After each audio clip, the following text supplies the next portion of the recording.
Hello students, welcome back. ये video class 7 के students के लिए है।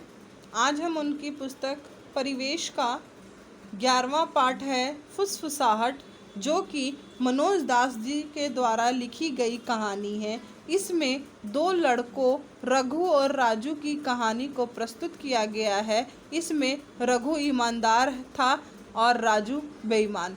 रघु की विलक्षण प्रतिभा से राजू की बेईमानी का पर्दाफाश किया गया तथा राजा को उसके भ्रष्ट कर्मचारियों से सचेत कराया गया है। चलिए पढ़ते हैं इस कहानी को। बहुत साल पहले की बात है। एक छोटे से गांव में दो लड़के रहते थे, राजू और रघु। दोनों एक ही उम्र के थे और एक ही स्कूल में पढ़ते थे। रघु ईमानदार और मेहनती लड़का था। उसके माता पिता और अध्यापक दोनों को उससे बड़ी आशाएं थी, लेकिन राजू बहुत चतुर और बेईमान था। परीक्षा में भी बेईमानी करने से नहीं चूकता था और दूसरे विद्यार्थियों की नकल उतार लेता था। वह अपने अलावा किसी की नहीं सोचता था। दूसरों को धोखा देने के लिए मीठा बोलना और मुस्कुराता रहता था। राजू ने कई बार रघु से चोरी करने और दूसरों को झांसा देने में मदद करने के लिए कहा, लेकिन रघु ने साफ इनकार कर दिया। इससे राजू रघु से चिढ़ने लगा। फिर भी रघु राजू को समझाया करता, तुम्हें किसी अच्छे काम के लिए मेरी ज़रूरत हो तो मैं तुम्हारी मदद ज़रूर करूँगा। बुरे काम में मैं तुम्हारी कोई मदद नहीं कर सकता। पढ़ाई लिखाई समाप्त कर राजू गांव छोड़कर एक बड़े शहर में रहने लगा। रघु अपने गांव में ही सीधे साधे ढंग से रहता। वह अपनी बाप दादा की ज़मीन में खेती बाड़ी का काम देखता था। गांव के सब लोग उसे जानते पहचानते थे और सभी उसे बहुत चाहते भी थे। इस तरह कई साल बीत गए। उस बीच रघु और राजू को एक दूसरे से मिलने का कोई अवसर न मिला। एक दिन रघु ने सुना कि राजू की चतुराई से राजा इतना खुश हुआ कि उसने उसको अपना प्रधानमंत्री बना लिया। रघु को यह समाचार सुनकर खुशी नहीं हुई, क्योंकि वह जानता था कि राजू बेईमान है। लेकिन वह इससे दुखी भी नहीं हुआ, क्योंकि उसे ऐसी किसी बात की चिंता नहीं थी जिससे उसका कोई मतलब न हो। एक दिन रघु अपने गांव के एक उत्सव के लिए सामान खरीदने शहर गया। शहर पहुंचते पहुंचते उसे दोपहर हो गई। धूप बहुत तेज थी। रघु को सख्त प्यास लगी थी। पास ही एक महल जैसी इमारत दिखी तो वह उसके अंदर घुसा। उसने वहां के किसी नौकर से पानी मांगा। तभी भवन का मालिक वहां आ गया। रघु को देखकर वह आश्चर्य से बोला, रघु, तुम यहाँ कैसे? वह राजू था। रघु राजू को पहचान न सका। उसने बहुत ही शानदार पोशाक पहन रखी थी। जब वह चलता तो बढ़िया रेशम उसके तन पर लहराती। सोने के हार, हीरो की अंगूठियाँ, सूरज की रोशनी में चमचम चमकती सुनहरी सफ़ेद पगड़ी के बीचों बीच एक झिलमिलाता पुखराज उसके सिर की शोभा को बढ़ा रहा था। इसके अलावा राजू इतना मोटा हो गया था कि छोटे छोटे हाथी जैसा लग रहा था। रघु ने राजू को नमस्कार किया। राजू ने उसका कोई उत्तर नहीं दिया, बल्कि उस पर तरस खाते हुए कहा, रघु, तुम कैसे दरिद्र दिखाई दे रहे हो और तुमने कितने गंदे कपड़े पहने हैं। लगता है कि तुम सारा रास्ता पैदल चलकर आए हो। सुना है तुम्हारे पास घोड़ा तो क्या एक खच्चर भी नहीं है। अब ज़रा मेरी ओर देखो, मैं बिल्कुल राजा जैसा लग रहा हूँ ना। ज़रा मेरे कपड़े भी देखो। एक नज़र मेरे महल पर डालो। देवता भी मुझसे ईर्ष्या करते हैं और आज मैं जो कुछ बना हूँ वह सब अपनी खूबियों की वजह से ही तो बना हूँ। तुम तो रहे बुद्धू के बुद्धू, एक खच्चर तक ले सके। यदि तुमने मेरी बात मानी होती तो आज मेरी जगह राजा बन जाते। रघु ने उत्तर दिया, मैं गरीब जरूर हूँ मगर मैं खुश हूँ, और जहाँ तक मेरे बुद्धू होने की बात है तो तुम जानते हो कि यह बात कितनी सच है। अगर मैं चाहता तो तुम्हारे ही जैसा धनवान बन सकता था, मगर मैं तुम्हारे जैसे गलत रास्ते का इस्तेमाल जीते जी कभी नहीं कर सकता, पैसे के लिए बेईमानी नहीं कर सकता। राजू ने चीख कर कहा, बंद करो यह बकवास। अगर तुम इतने ही योग्य हो तो मेरे यहाँ हाथ पसारने क्यों आए हो? मैं तुम्हारे यहाँ हाथ पसारने नहीं आया हूँ, मुझे प्यास लग रही थी इसलिए इधर आ गया। मुझे तो मालूम ही नहीं था कि यह तुम्हारा घर है, वरना कभी नहीं आता। रघु ने जवाब दिया, पानी तुम्हारे लिए इस घर में एक बूंद भी नहीं है, निकल जाओ यहाँ से। राजू ने गुस्से से कांपते हुए कहा, अच्छी बात है भाई, जाता हूँ। रघु ने शांत भाव से उत्तर देते हुए कहा और वापस मुड़ गया। मगर राजू का पेट गुस्से से ही न भरा। उसने अपने नौकर से कहा कि वे रघु को उठाकर बाहर सड़क पर पटक दे। इस पर रघु को भी क्रोध आ गया। वह बोला, राजू, मैंने तुम्हारा कुछ नहीं बिगाड़ा है। अगर तुम बिना किसी कारण के मेरा अपमान करोगे तो नतीजा जो है वह बहुत बुरा होगा। राजू ने आपे से बाहर होकर कहा, तुम कहते हो कि तुमने मेरा कुछ नहीं बिगाड़ा? क्या तुमने परीक्षाओं में मुझे मदद देने से इनकार नहीं किया? अब मेरा समय आया है, आज मैं भी जी भरकर तुम्हारा अपमान करूंगा। अब तुम मेरा कुछ नहीं बिगाड़ सकते। मैं राजा का प्रधानमंत्री हूँ। जितने भी और मंत्री हैं उन सभी को मैं भर्ती करता हूँ। राजा का सेनापति मेरा मित्र है, खजांची मेरा ससुर है, मुख्य न्यायाधीश मेरा साला है, समझे? दोनों नौकर रघु को उठाकर बाहर फेंकने लगे। वह कहता रहा, राजू, तुम्हारा अंत अच्छा नहीं होगा, अच्छा नहीं होगा।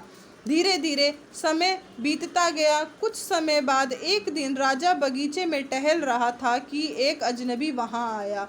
उस अजनबी ने राजा को एक से एक सुंदर उपहार दिए और कहा, महाराज, आपकी आज्ञा हो तो मैं गुप्त रूप से हर रोज आपको 50 सोने की मुहर देना चाहता हूँ। बदले में मैं इतना ही चाहता हूँ कि आप मुझे हर रोज़ अपने दरबार में आने दें और 2 मिनट अपने कान में कुछ फुसफुसाने दें।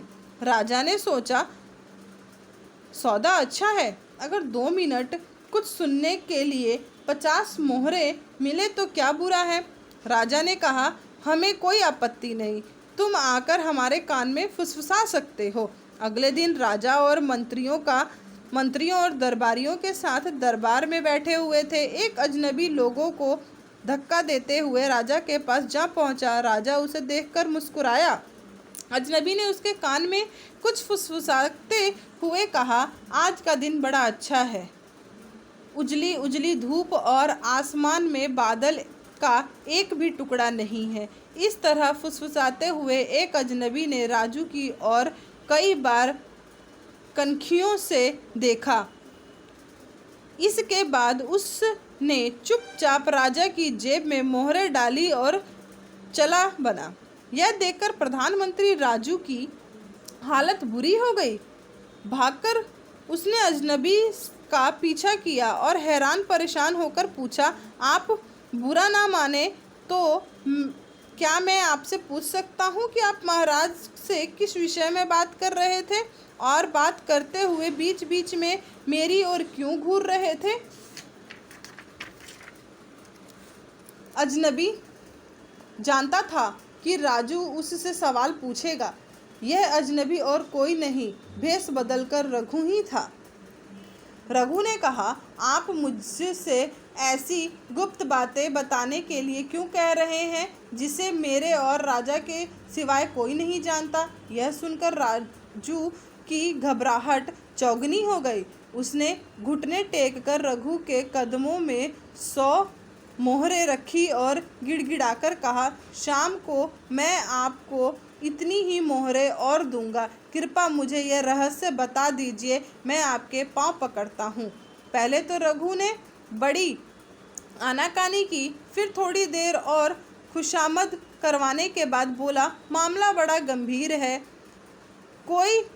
कई लोगों ने तुम्हारे खिलाफ राजा से शिकायत की है। महाराज ने उसकी जांच करने के लिए मुझसे कहा है। राजू ने बड़ी अधीरता से पूछा, महोदय, आपने राजा से आज इस बारे में क्या कहा? मैंने कहा कि मैं अभी जांच कर रहा हूँ, रघु ने जवाब दिया।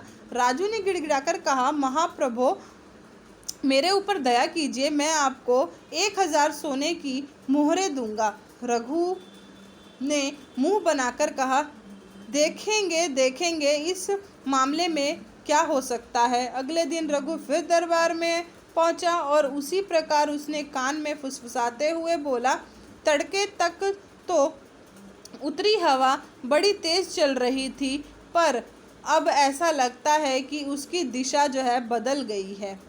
इस प्रकार फुसफुसाते हुए उसने पहले की ही तरह कई बार राजू की ओर देखा। अजनबी की अटपटी बातें सुनकर राजा मुस्कुराया। इन बेमतलब की बातों को सुनने के बाद राजा को 50 मोहरें मिली जाती थी, इसलिए वह प्रसन्न था। अब तो राजू की वही दशा थी जैसे जाल में फंसी मछली की होती है। रघु से मिलने पर उसे पता चला कि फिलहाल राजा इस बात से संतुष्ट है कि उसके प्रधानमंत्री ने कोई अपराध नहीं किया है। राजू ने रघु को धन्यवाद दिया और 1000 सोने के मोहरें दे दी। अगले दिन रघु राजा के कान में कोहरे और बूंदाबांदी की बात फुसफुसाने लगा। इस बार वह सेनापति की ओर घूरता जाता था। सेनापति ने भी वही किया जो प्रधानमंत्री ने किया। इस तरह रघु को 1000 सोने की मोहरें और मिल गई। अब तो उसने एक के बाद एक सभी मंत्री खजांची को, अंत में मुख्य न्यायाधीश को भी इसी तरह घबराहट में डाल दिया। हर रोज राजा को दी जाने वाली 50 मोहरों के बदले में अब तक रघु के पास 10,000 से भी ज़्यादा मोहरें इकट्ठी हो गई थी। एक दिन राजा का आम दरबार लगा था। उसमें दरबारी अधिकारी और प्रजा सभी मौजूद थे। दूसरे दरबार में उसी अजनबी ने राजा के सामने खड़े होकर कहा, महाराज, इतने दिनों से मैं आपके कान में उलूल जुलूल कहता जा रहा हूँ, लेकिन आज मैं आपको एक थैली भेंट करना चाहता हूँ। इसमें ऐसा उलूल जुलूल कुछ नहीं है, बल्कि काम की चीज़ है। यह सुनकर उसने एक रेशम की थैली राजा के सामने रख दी। 1000 सोने की मोहरों की खनखनाहट राजा के कानों को मधुर संगीत जैसी लगी। वह मुस्कुराया, लेकिन अजनबी की यह हरकत उसे बड़ी विचित्र लगी। अपनी बात समझाकर कहो, राजा ने उससे कहा। जो कुछ हुआ था रघु ने सब साफ साफ कह दिया। फिर मोहरों की तरफ इशारा करके बोला, यह इस बात का पक्का प्रमाण है कि आपके चारों ओर बेईमानी ही बेईमानी है। अब प्रधानमंत्री और दूसरे मंत्री ईमानदार होते, अगर सेनापति ने सच्चाई से कर्तव्य पालन किया होता, अगर खजांची और मुख्य न्यायाधीश भ्रष्ट न होते, तो मेरे उनकी ओर ताकने भर से इतने घबरा क्यों जाते। उसकी बात सुनते ही राजा समझ गया कि उसके अधिकारी लोग अपने अपने पदों के लायक जो हैं नहीं हैं, वे सब भ्रष्टाचारी हैं। उनके मन में खोट है और अपने अधिकारियों के डर से वे हर समय घबराए हुए रहते हैं। राजू और उसके साथियों ने धोखाधड़ी, ईमानदारी और झूठ के सहारे अपने जो पद प्रतिष्ठा बना रखी थी, वह बालू के घरौंदे की तरह ढह गई। राजा ने रघु को अपना प्रधानमंत्री बना लिया। रघु ने कुछ ही दिनों में दूसरे खाली पदों पर मेहनती और ईमानदार आदमी नियुक्त कर दिए। अब राजकाज बड़े ही सुंदर ढंग से और सुचारू रूप से चलने लगा। यही थी आपकी कहानी फुसफुसाहट, जिसमें सिर्फ कान में फुसफुसाने की वजह से ही सभी लोग किस तरह से घबराते चले गए और मुद्राएं जो है वह रघु को भेंट करते गए। क्यों? क्योंकि रघु जो है वह बुद्धिमान था और ईमानदार था।